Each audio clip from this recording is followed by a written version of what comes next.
This is a production of SDPB.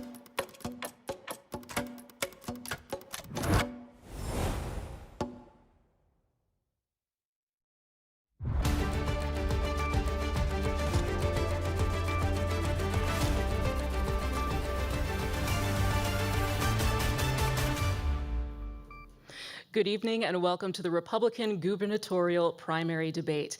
I'm SDPB's Jackie Hendry, tonight's moderator, and I'm joined by South Dakota News Watch reporter Alexander Rafat. Before we begin, let's outline tonight's rules. Each candidate will deliver a 1-minute opening statement. Responses to each question are timed. 90 seconds for the initial candidate, 60 seconds for rebuttal from the other candidates, and direct attacks are discouraged but may warrant up to 30 seconds in response from the targeted candidate at the moderator's discretion. We will close with 2-minute closing statements. Again, any personal attacks will result in a rebuttal at our discretion. With that, let's begin with opening statements. We drew for the order prior to tonight's broadcast, and we'll start with Mr. Doden. You have 1 minute, starting now.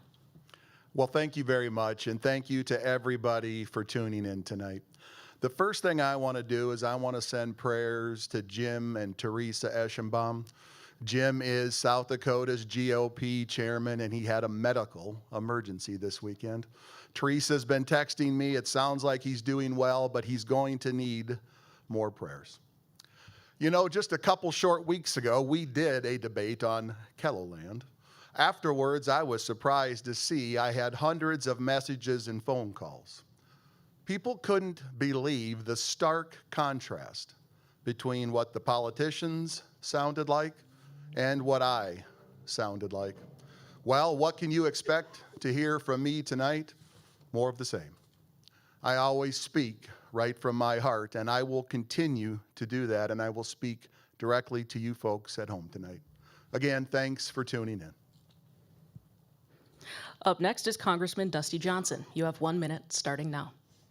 So what makes a good governor? Somebody with a vision or somebody who gets things done? Actually, the best governors have both. They dream big and they deliver results. Now, it's true, this campaign, I've talked about a lot of big ideas, proven policies to improve education, grow our economy, and keep us safe. But it's not just ideas. I'm a guy who's gotten things done as well. As Chief of Staff to Governor Dennis Daugaard, I helped cut $127 million in state spending. In the private sector, I created jobs. And in Congress, I worked with Donald Trump to secure the border, eliminate woke from our military, and cut taxes. Those are real results. South Dakota is a great state, but in some key ways we're falling behind. It's going to take energy and vision to build the best South Dakota, and that's why I'm running for governor. Governor Roden, you have 1 minute, starting now. Hi, I'm Governor Larry Roden. You're going to hear a lot of talk tonight about plans. We've delivered results. Let's get one thing out of the way before we get started tonight. The other 3 men up here want my job, but first they have to prove that they deserve my job. But being governor isn't about being a smooth talker. It's about delivering results. And I've proven my ability to do that. In my tenure, we delivered the largest property tax cut in the state's history. Our economy is growing, and our crime rates have decreased by a large margin. And our people are the freest in America. And I hope that the people will allow me to continue keeping South Dakota strong, safe, and free. Thank you. Speaker Hansen, your minute starts now. Well, thank you very much, and good evening. My name is John Hansen. I'm the Speaker of the South Dakota House of Representatives. I'm from Del Rapids, where I live with my wife, Sheila. We got 6 young kids. Our oldest is 14. Our youngest is 2. We love South Dakota small towns. We love big families, and we love Almighty God. I'm a Christian. I'm a conservative Republican, and I have been in the political arena in the fight for you and for your family and for our conservative Republican values that make our state great. And I don't just talk the talk. I have been leading the way on the largest property tax cut in the history of South Dakota, on affordability, for you and for your family. On protecting private property rights for our farmers and our ranchers and our landowners. I dedicated 2 years of my life to lead the effort to defeat constitutional abortion Amendment G and keep South Dakota pro-life, and I fought for common sense in our culture. I am in this race for governor to put you and your family first again, and not the special interests, not the big money, and together we can restore leadership in Pierre that is truly of the people, by the people, and for the people. We'll move on to our first question. Each question is directed to an individual candidate. We'll go left to right for rebuttal, but I will cue you as well. Our first question from Alexander Rafat. Mr. Doden, you drew the first question, so we'll begin with you. The state has been involved in many business developments. Give a specific example of a past state-involved project or economic plan that worked well or one that failed, and what lessons it has for the future. Absolutely. Listen, there has been people in this race that have indicated somehow the only person in the race that has real-world business experience is somehow anti-business. It's absolutely laughable. I will be the most pro-business governor this state has ever seen. When you start talking about economic development, everybody immediately, today anyway, in 2026, focuses on data centers. Data centers have been the biggest topic in our state. Data centers are coming in all over the country, that's true.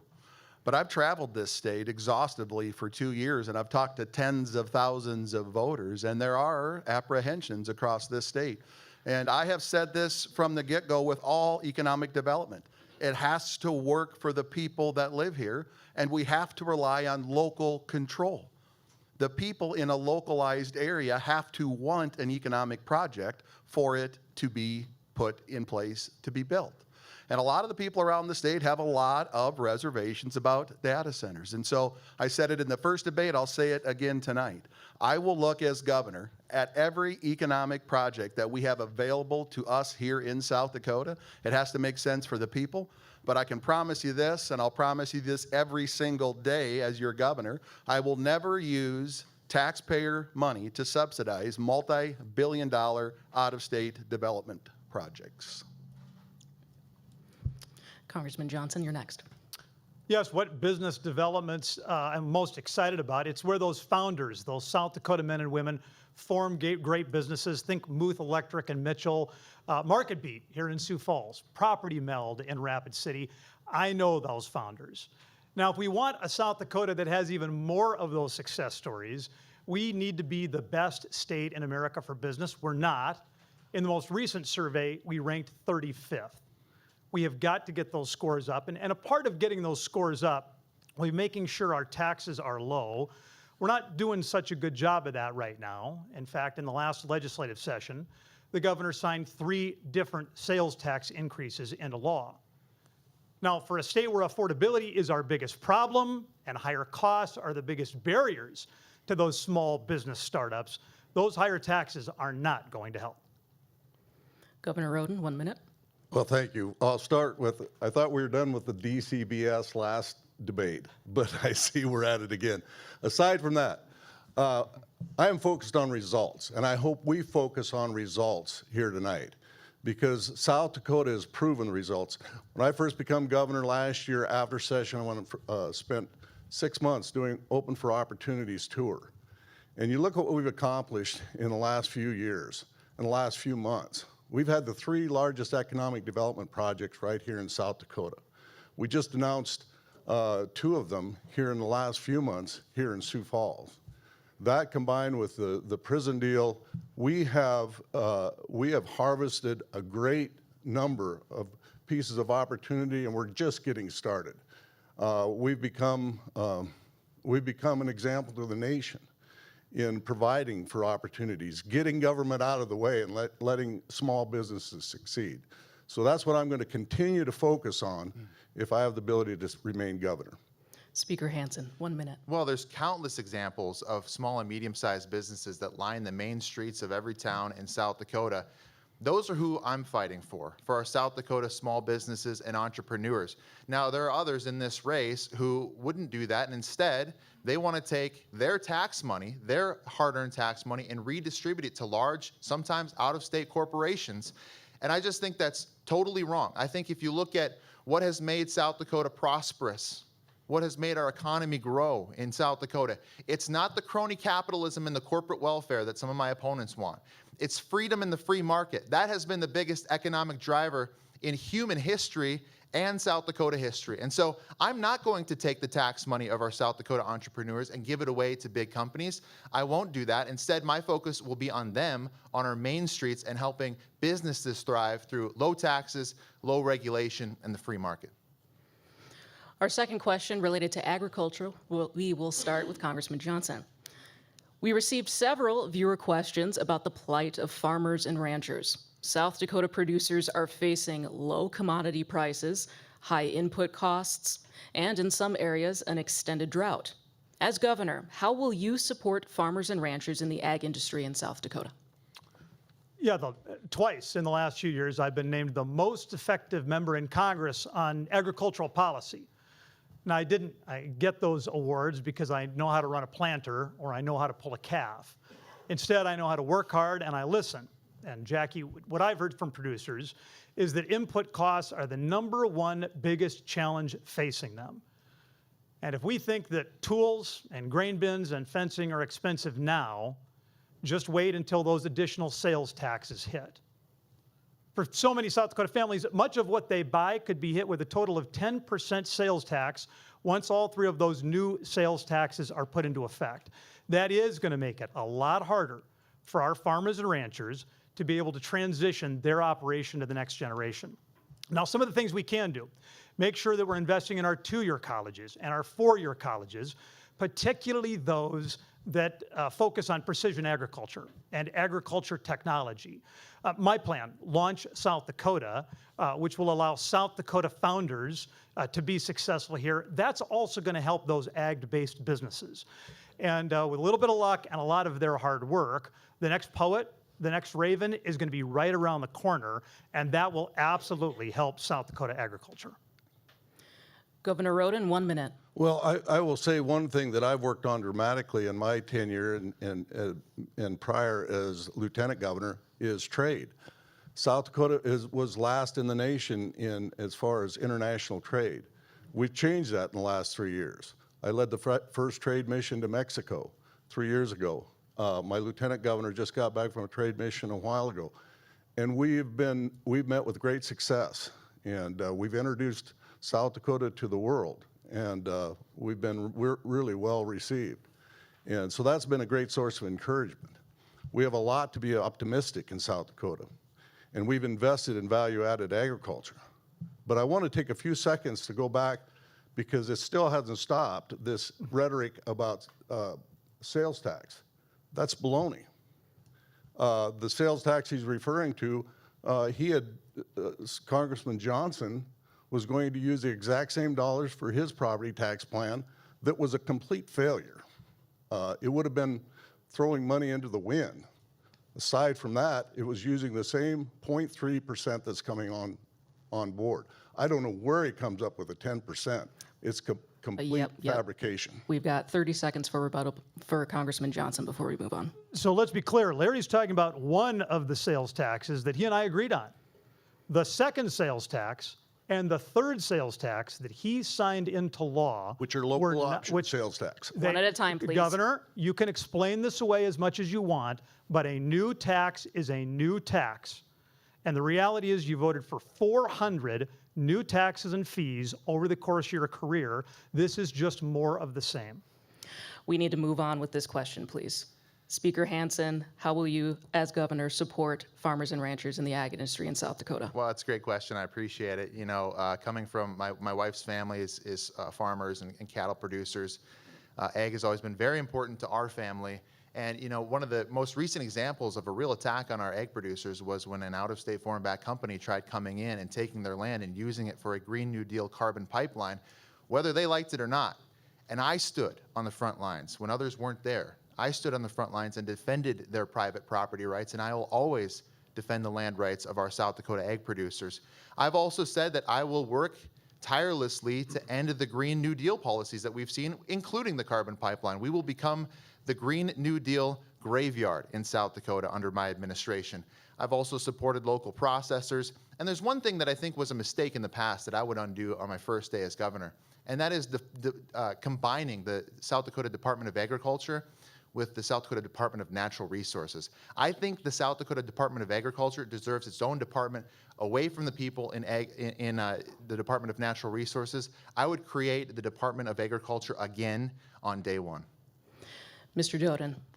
I think a lot of folks in this country have forgot very quickly that Joe Biden left our economy, including our farmers and ranchers, all over this country in turmoil.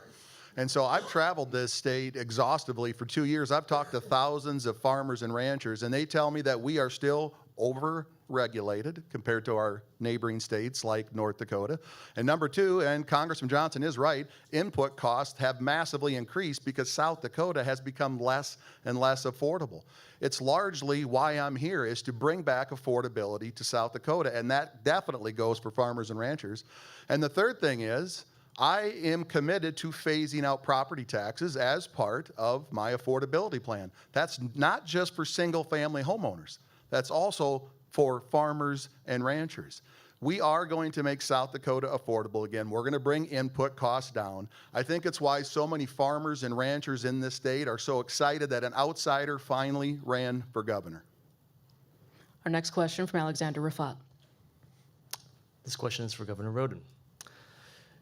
New men's and women's prisons are being built, but many voices, from lawmakers to law enforcement officials, say the state is not doing enough to make sure people who leave the correction system do not return. What initiatives will you lead to reduce reincarceration? Well, that's a great question.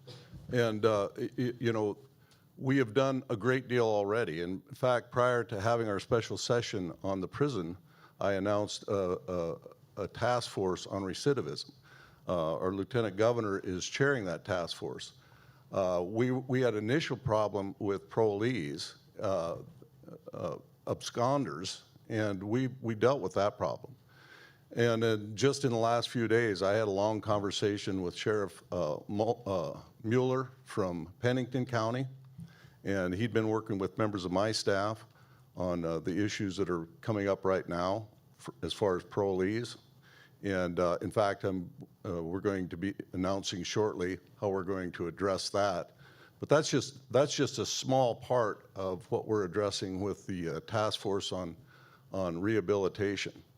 We have invested huge efforts, and we've got a large amount of time. I think that task force has met twice now, but the task force as a whole is only part of it. The rest of it is they have subcommittees dealing with different aspects of that, and we have till 2030, when the prison's done, to have that whole plan in place. And we're already making big leaps as far as preparing for that prison to be up and running. And I would also say we've already, the women's prison will be going online, and we have a program for rehabilitation for... We are at time. Okay, for drugs for 96 women. Speaker Hansen. Well, you know, one of the reasons that I voted against the construction of the $650 million prison is because, number one, I thought it was too expensive, but number two, the leadership was failing in the Department of Corrections to do some of the reforms that we desperately need behind bars. In fact, it led to the resignation of the Secretary of Corrections at the time. And so, you know, I've talked to a lot of people who have gotten out of prison and haven't reoffended. Many conversations, in fact. And I'll tell you, the three ingredients to successful recidivism in South Dakota and elsewhere are pretty simple, actually. It's faith, it's family, and it's purpose beyond themselves. And if you have a leader who's willing to go behind the bars and actually foster those three things we were losing under the old secretary. Now, if we have a new leader, a new governor, which I'm willing to do, to go in and foster those three things, faith and family and purpose beyond themselves, we will see recidivism decline dramatically in South Dakota. Mr. Doden. Well, this reminds me of what our Attorney General, Marty Jackley, did. Marty Jackley went to federal court and sued the big drug companies in their backyard, and he beat them. And he got a $100 million settlement for the state of South Dakota. Now, I agree with Marty. That money should go to rehabilitation, treatment, and prevention services. I've talked to the experts in this field, and they will tell you that that's how you reverse a rising drug epidemic. That's how you lower recidivism rates, rehabilitation, treatment, and prevention services. Sadly, Governor Roden and Congressman Johnson recently have came out with new plans. They don't want to do that. They want to take that $100 million. They want to put it in a government slush fund, make another new big government program, and dole the money out as they see fit. I can tell you this, as governor, we are going to crack down on the thugs that are selling drugs to our family members. That's number one. And number two, we are going to get serious about focusing on rehabilitation, treatment services, and prevention services. That's how we will reverse the rising drug epidemic. Congressman Johnson. Well, the parole system in this state, which is overseen by state government, is failing. And you don't need to take my word for it. Talk to the state's attorneys, the mayors, the sheriffs, the police chiefs, particularly in the Sioux Falls and Rapid City area. Tonight we've heard that the problems with parole are fixed. I'm just sorry to tell you that's not true. Last Monday night, 7 parolees under state supervision were arrested in Rapid City by the police. 7 in one night in one city. I mean, what are we doing here? We have the 3rd worst recidivism rate in America. 50% of the people that we let out of prison commit another crime, break into another car, sell meth to another kid. We have to do better. That's why I have worked with Sheriff Mueller, Sheriff Tome, State's Attorney Hager, and others to develop Safer South Dakota. That will fix parole, and it will crack down on drug dealers. Governor Roden, you would have 30 seconds if you wish. Yeah, well, we're addressing that, and I would say there's a number of responses, and I'm sure I won't get to them all, but part of the task force that I would mention, part of the action they've already taken is a seminary component as part of that rehabilitation program. And the parole problem is going to be fixed, and a lot of the rhetoric was specific to certain circumstances. But like I said, I've had conversations with Sheriff Mueller. He was optimistic. I'm optimistic. We're going to get together and have a conversation. And we're going to take care of a lot of the problems that are pretty isolated in a lot of ways. Our next question begins with Speaker Hansen. All 4 of you have indicated you are proud pro-life and pro-family candidates. South Dakota's ban on abortions, except to save the life of the mother, has been in effect since the Supreme Court overturned Roe v. Wade in 2022. Has the pro-life movement in South Dakota accomplished its mission, or do you have any additional policy proposals? Well, that's a great question. And, you know, over the course of my time in the political arena, I have been at the head of the pro-life movement in South Dakota. I led the effort to defeat Constitutional Abortion Amendment G and keep South Dakota pro-life. Before that, I was active in passing pro-life laws, and not only to protect unborn babies, but also mothers and fathers who are experiencing questions about whether to continue their pregnancy. That mission continues today. There are still abortion-minded mothers in South Dakota who are struggling to make a decision of whether to keep their baby or go somewhere else and terminate the life of that whole separate, unique, living human being. That has been one of my main focuses in the legislature, is not only looking out for the life of the unborn, but also looking out for those moms and looking out for those dads and helping them and giving them the resources that they need to make the decision for life. And so that mission has continued, and it's going to continue into the future. Mr. Doden. Well, thank you very much. And John did do a lot of great work on Amendment G, as did thousands and thousands of the rest of us around this state. I think sometimes he tries to take a victory lap on things and make it sound like he did it by himself. I've yet to meet a good constitutional conservative in this state that wouldn't fight for every last unborn child. Listen, I believe life begins at conception and ends at natural death, and there ought not be anything in between. No ifs, no ands, no buts. It is sad, though, that in a state that has so many things great going for it, that this state has become so unaffordable that we have young mothers that are having to make a very fateful decision The overwhelming majority of young women that choose abortion, they're not bad people. They're stuck in a bad position. We have to make South Dakota more affordable. We have to get these young women the resources they need. And as Charlie Kirk would have said if he were still here, we have to pray for these young mothers. Congressman Johnson, has the pro-life movement accomplished its mission in South Dakota, or do you have additional policy proposals? We still have work we need to do. There are still abortion-minded mothers in this state. And I got to tell you, just from a personal experience from my family, I know that that's a life in the womb worthy of protection. And with Amendment G, I shared that personal story. I mailed 3 letters to every voter that I had assessed was persuadable on that topic throughout the whole state, because I felt like it was time for us to make it clear that Amendment G was extreme, and that there were things we needed to do as a state to help mothers in crisis.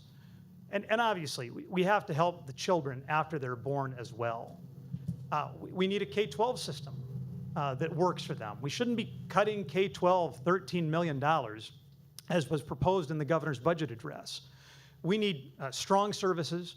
We do need faith. We need leadership from state government, and we do need a strong school system. Governor Roden. Well, I think, obviously I've spent my political career and I've worked on a lot of pro-life legislation, fought that fight for many years. We always have to be vigilant. We've come a long way in the overturning of Roe versus Wade. But even this year, we had a situation come up where a company was advertising abortion pills in South Dakota. I immediately contacted our Attorney General, and we dealt with that. And we passed laws to ban abortion pills in South Dakota and the mailing of them to South Dakota. So we will always have to be vigilant on that front. Next question. This question is for Governor Roden. Governor, you have celebrated that South Dakota leads the nation in fertility rates, but South Dakota has also seen infant and maternal mortality rates trend upward in the last 10 years, according to a recent report by the State Department of Health. In addition to the department's new 5-year initiative to improve those statistics, how might you support maternal and infant health in South Dakota? Well, I think we have to continue to invest in the research and finding out exactly what the source of those issues are and what's causing them. Obviously, we have a lot of issues with in some of the Indian health care in South Dakota, and we've been taking steps to try and address that. A lot of the federal health care that we rely on is substandard, and so I think that's one of the key issues. If you're just purely looking at numbers, that's an area that we really need to focus on, is Indian health care services in South Dakota. Speaker Hansen. Yeah, well, it's a really important question. Our young babies and their moms, as I indicated in my last response, have been a focus of mine in the legislature. And so as governor, we would want to do everything that we can do and surge resources in particular areas of need, including on our reservations, to make sure that mothers are equipped with the knowledge so that they know the proper techniques to care for those young babies and make sure that they're protected, that sleeping techniques are good, that travel techniques are good, you name it. And so in my mind, when I've looked at my time in the legislature, it's been the youth of our state, the babies and the parents that have been a particular focus of mine. And so I will surge resources in those areas to make sure that we're taking care of people, getting them the education and the resources that they really need. Mr. Doden. Listen, South Dakota has the highest birth rate in the country. And sadly, many of our counties, I think more than half, don't even have birthing centers. This is an issue on and off the reservation. Rural health care in South Dakota is the worst it has ever been. We have 3 healthcare companies in this state. We have Monument, we have Avera, and we have Sanford, and they do a great job. But as governor, I can tell you, and this is one of my healthcare priorities, is to work with the leadership of all three of those healthcare companies and put some positive leverage on them to spend more money, to target more specific rural areas, and spend some of the money, not just in Sioux Falls, not just in Rapid City, but specifically target areas across rural South Dakota where we can put up some nice healthcare facilities. That is the only way we're going to start reversing some of these terrible rural healthcare issues we're having. Congressman Johnson. We do have a maternal health care crisis in this state, but I'm actually excited about this, Jackie. I think we have an opportunity to make real improvements. Right now, so a huge number of these mothers-to-be are on Medicaid. And we don't do a very good job of managing the Medicaid program today. I've talked to former secretaries of social services, and they tell me, yeah, if you want Medicaid to be a welfare program, social services is where it needs to be. I'm going to move Medicaid into the Department of Health so that it can be a health care program instead. Our state needs a Surgeon General, somebody who can think in an innovative way about how to better deliver care, especially for our Medicaid population. And so I'm going to appoint a Surgeon General. And we're going to take a look at these Medicaid populations, our neighbors, these mothers who need our help. We're going to get our arms around this, and we are going to drive down the maternal mortality rate. Our next question begins with Speaker Hansen. We received several questions from viewers and readers about civility in politics. One came from a Republican Party county chair from a rural area, and he says they're having trouble getting people active in the party. He asks, what are you going to do to unify the South Dakota Republican Party as governor? Well, it starts with us. It starts with each of us, one person at a time, working together with people who we don't always agree with, to focus on the issues, not the personalities, but the issues. I've proven myself able to do that in my time as the legislature, in my time in the legislature. You know, there's a lot of people who come into the legislature and disagree. And you have to be able to navigate those differences and understand that, you know, you might disagree on this one, but on the next one, you might agree. And so probably not the best idea to go burning bridges. So that's how I've lived my life. That's how I've shown an example of leadership in the legislature. And we've been very successful in doing so. We've been able to pass monumental legislation through our legislature because of the ability to just go and work together with people. So, you know, I think if we look at these on the issues and try to set the personalities aside and focus really on what the people want us to focus on, which is results for South Dakotans, if we're willing to do that, then I think we're going to be successful. It's what I've done in my time in the legislature and what I'll continue to do as governor. Mr. Doden. Well, there certainly is a rift amongst the Republican Party in Pierre. Leave it up to a politician like John, and I'm sure Larry will back him up, that they've been in politics for 40 years combined in South Dakota. I've never been in politics, yet somehow I get blamed for the rift in the Republican Party. Fact of the matter is, I'm the only one on the stage tonight that has 30 years of real world experience. And what did that real world experience look like?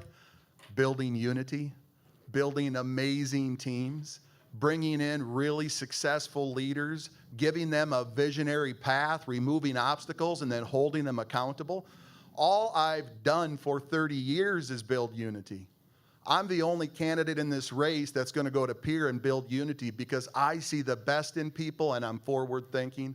If anybody on this stage was capable of building unity in our South Dakota legislature, why hasn't it been done? Congressman Johnson, you're next. My politics are about addition and multiplication, not subtraction and division. Lord knows we need more of that in politics today. And it is true. If you're going to get things done, you do have to work with people you don't like very much.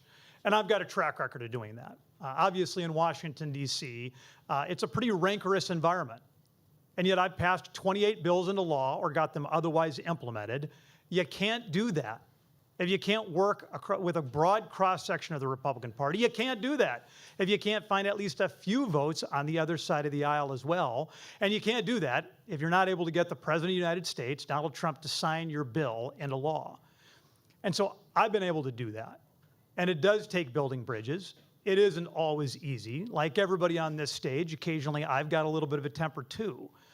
But over the long haul, I think we need to have folks like myself who have a track record of getting things done in government and out of government with having civility at their core. Governor Roden. Well, I'm going to go back to results. You know, a year ago, 15 months ago, when I took the reins with the new class of legislators, there were a lot of wild cards, and there was a lot of skepticism about whether we could get anything done. And in part of my State of the State address, a big part, I said the pillars of my administration were going to be openness, responsiveness, and civility, with an emphasis on civility. And I carried through with that. And I talked to legislators. I was initially criticized for being too accessible, but I spent a lot of time on the third floor talking to legislators, talking to citizens, talking to people, and building coalitions. And we've seen the results of that in the last 2 sessions. The prison deal, after it failed last year, nobody thought it stood a snowball chance in hell of getting across the finish line. We put a team together, we worked hard, we built relationships. This year, look what we did with property taxes. For 2 years, over 100 bills were passed. Only 3 We're at passed. time. Next question. On the subject of taxes, next question, this one for Mr. Doden. Recent bills passed by the legislature entail, in some fashion, a decrease in property taxes in exchange for an increase in sales taxes. Some critics say these measures shift the tax burden toward lower income households. Meantime, Mr. Doden, you have proposed eliminating property taxes altogether. How do you respond to concerns that this focus on property taxes is unfair to some South Dakotans? Listen, I agree. It is unfair to the renters. 40% of people in South Dakota today are having to rent rather than own. That's why my affordability plan addresses them as well. But listen, I've traveled this state exhaustively, and I'm here to tell you, every single resident of South Dakota is being significantly negatively impacted by property taxes. And yes, phasing them out is part of my affordability plan. We have to go to Pierre and cut spending. We have to cut discretionary spending at the county and the state levels. And yes, we have to dig in and find the waste, fraud, and abuse. We have to make our state government more fiscally sound. My administration will do that. Number 2, we have to find new revenue sources to help fund our state government, and it can't be on the backs of the taxpayers. We've already identified external revenue sources that will help us fund our state government. And lastly, our economy has flatlined. We've taken the same sales tax revenue today we did 3 years ago, but we're spending 40% more. We have to have a governor that can grow the economy and widen the tax base. We don't need new taxes. We don't need higher taxes. We need more tax revenue. I will grow the economy. We will have more tax revenue. I will bring in external revenue sources. And yes, I will cut spending. And when those 3 lanes converge, we are going to have a strong South Dakota economy, and it will turn out annual budget surpluses large enough to, yes, phase out and eliminate property taxes for the residents of South Dakota. Congressman Johnson. Now, Larry and John have said that they've lowered your taxes. They have not. They've raised them. In fact, the governor signed 3 different sales tax increases into law.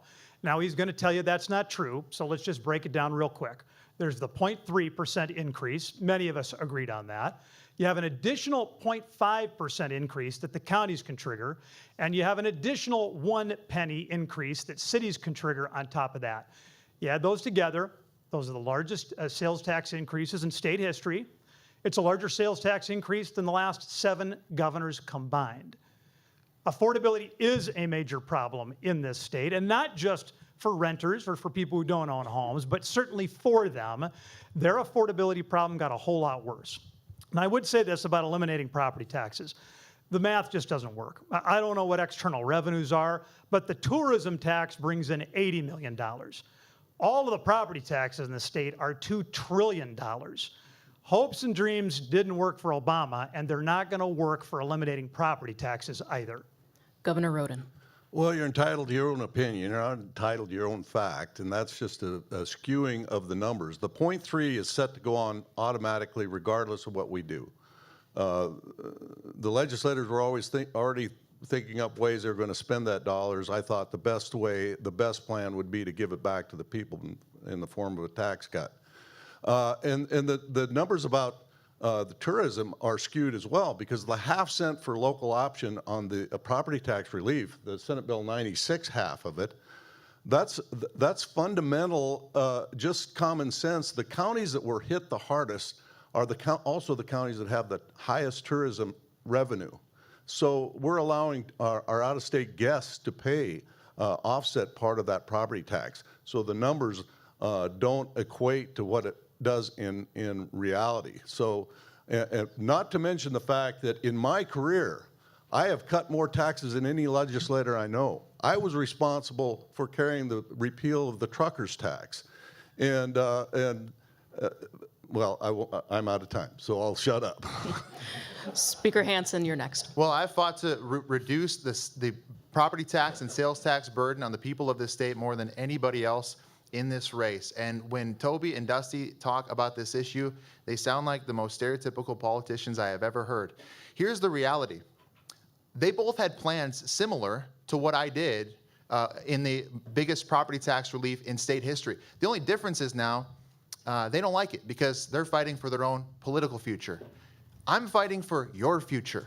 And so that's why when the temporary tax on sales tax was set to go up, when the temporary tax cut was supposed to trigger and go away, and that money was going to flow into the state of South Dakota, we had a choice to make.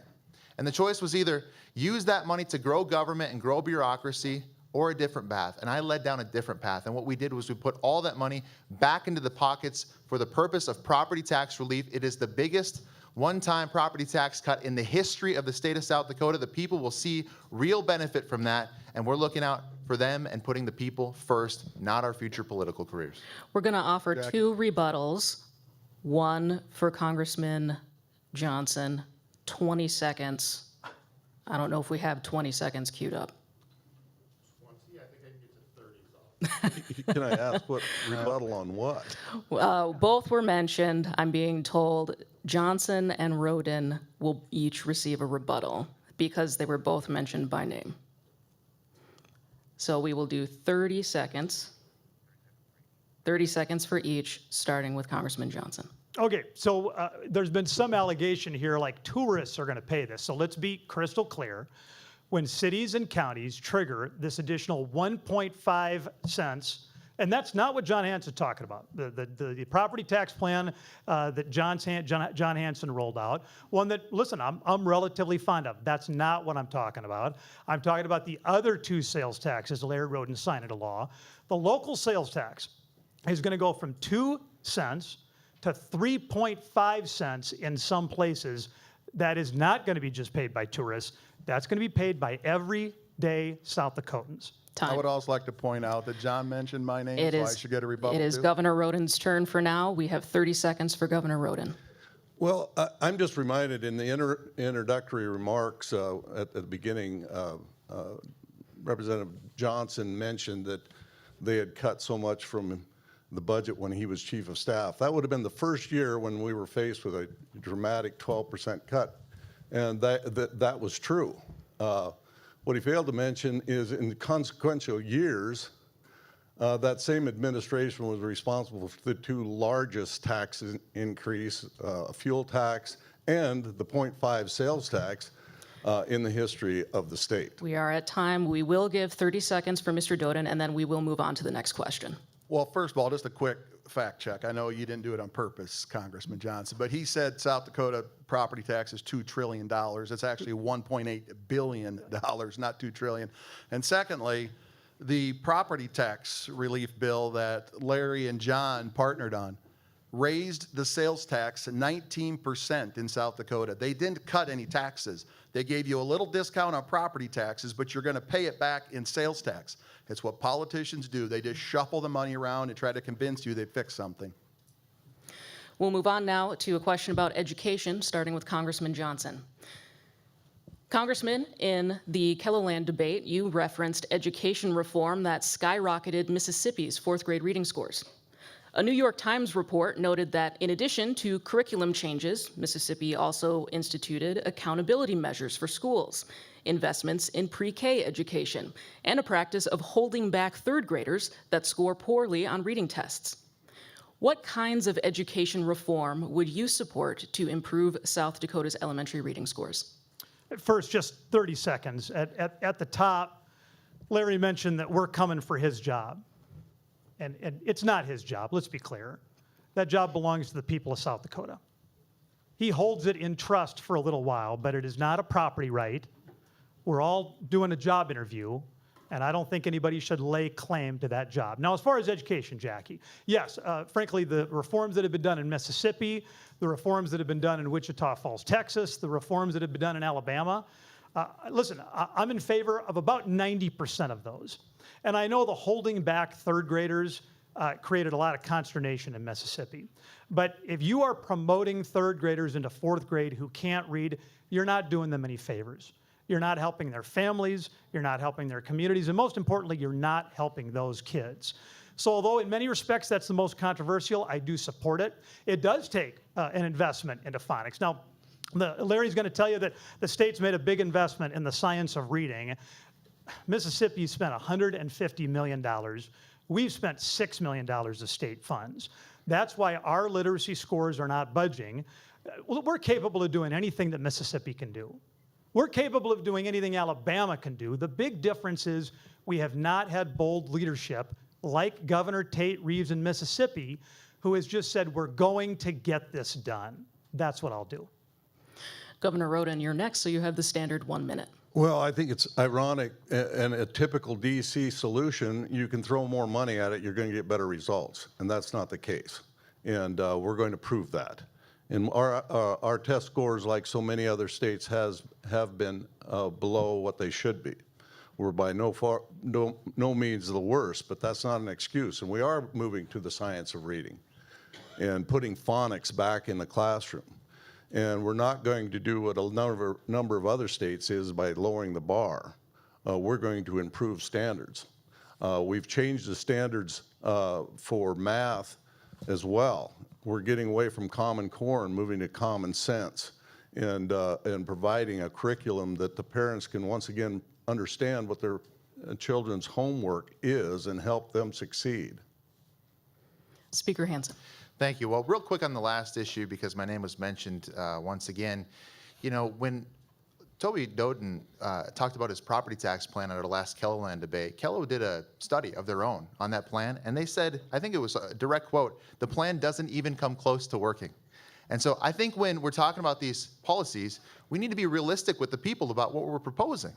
Now, when it comes to education, you know, I've said in the past, I think we need to do a couple things. Number one, support our teachers. And number two, when our superintendents fail our schools, they need to be held accountable. Those are the first two things that I'll do when it comes to improving our education results. Beyond that, I want to put parents in the driver's seat.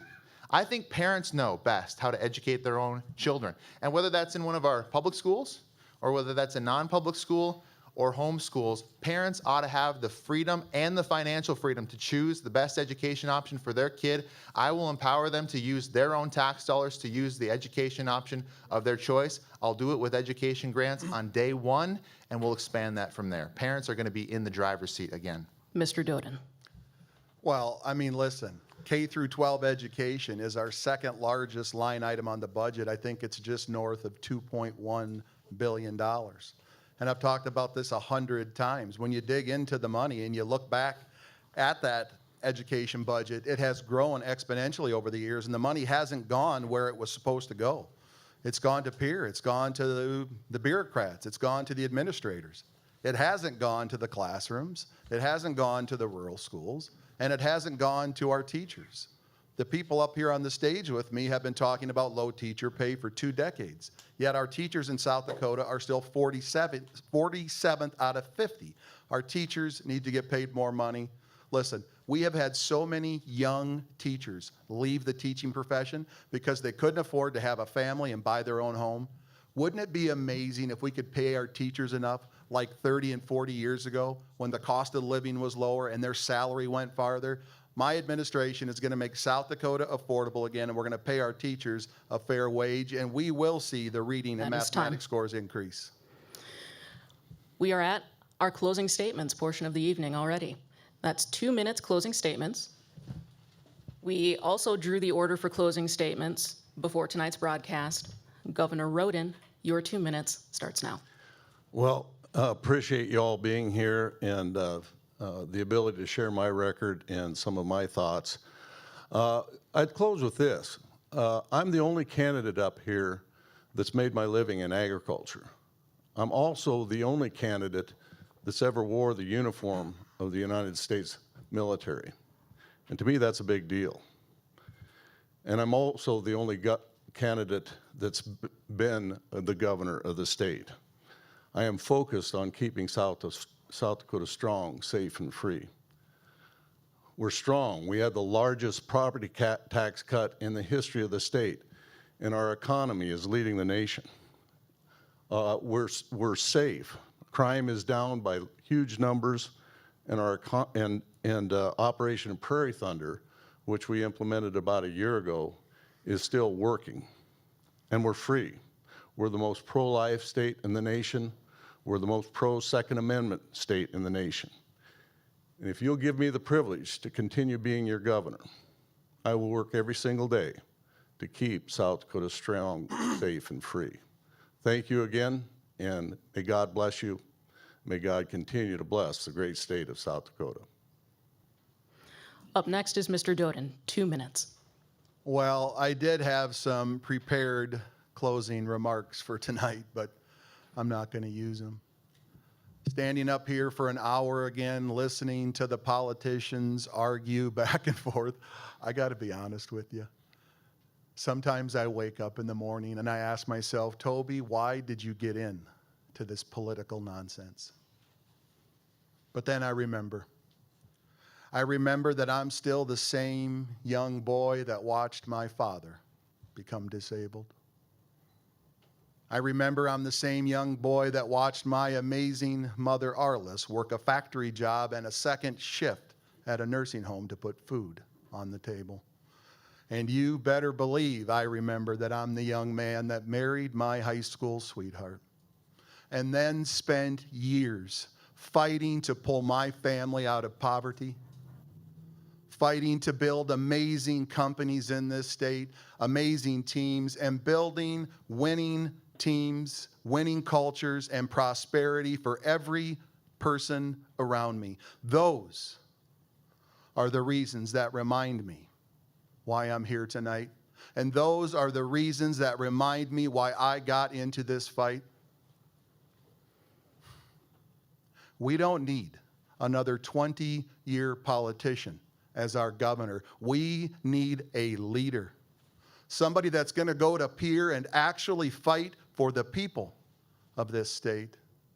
In 30 years of fighting to take my family out of poverty, fighting to build amazing companies, and fighting for people all across this state, I have never, not a single time, backed down, and I'm not starting now. I'm going to win this race, and I'm going to Pierre to fight for you, the people of South Dakota. God bless each and every one of you. Thank you. Speaker Hansen, your 2-minute closing statement. Well, thank you very much. And thank you all for watching the debate tonight. You know, I got into the crazy political arena to fight for you, to fight for your family, and to fight for the conservative Republican values that we hold dear and that make South Dakota great. Like you, I'm sick of rolling the dice on politicians who say one thing and then get elected and do another. And I'm sick of people who are obsessed with big money and power and tip over to the special interests and the big money lobbyists. I'm done with all that. If there's one thing that sets me apart from anybody else in this race, is that I have been in the arena. I have been down in the trenches. I have been fighting for you and for your family, and I have been delivering on the biggest issues that we have faced as a state. When families were getting crushed by high property taxes, I led the fight, and we passed the largest property tax cut in state history. When abortion up to birth was on our ballot, I stood up. I stood for life in this state. We defeated Constitutional Amendment G and we kept South Dakota pro-life.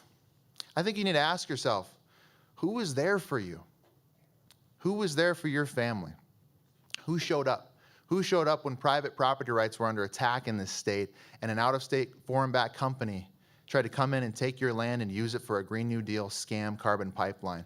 Who was there to stand up for your kids and your culture when woke leftists were trying to come in and do fairness in women's sports and have boys and girls sports and inject cross-sex hormones into minor kids? Who stood the gap and was there for you and for your family and for our culture? I have been in this fight. I have led the way on those issues. I'm ready to take that fight to the governor's office to lead with faith and family and freedom. And if you want a governor who's rooted in biblical truth and conservative values with fidelity to our constitutional rights, then I would ask for your vote for John Hanson for governor. Congressman Johnson, your 2-minute closing statement. 21 years ago, I was in Pierre for work and I got the call. Jacqueline was in labor and baby number 1 was on the way. I hightailed it back to Mitchell, getting there just in time. And before too long, I was holding little 3-week-early Max in my arms. And at that point, of course, everything changed for us. Max was followed by Ben and then by Owen. They are good young men and we want the best for them. They're going to make up their own minds about what to do and where to live. But I'm a little selfish. I want them here. And that's why I'm on this stage tonight. I want my kids. I want your kids here. I want them to choose South Dakota because South Dakota is the best place for them to build their futures. They deserve a South Dakota that doesn't settle. They deserve a South Dakota whose leaders aspire to more than steadiness. You know, South Dakota, we really are at our best when we dream big. Under Bill Janklow, we wired every school, we saved the railroads, and we turned our little state into a national banking hub. All of those successes, they made us richer, they made us stronger, they gave our kids opportunities. I know we're a small state, but we are capable of greatness. Now, greatness doesn't happen by accident. It takes energy and vision.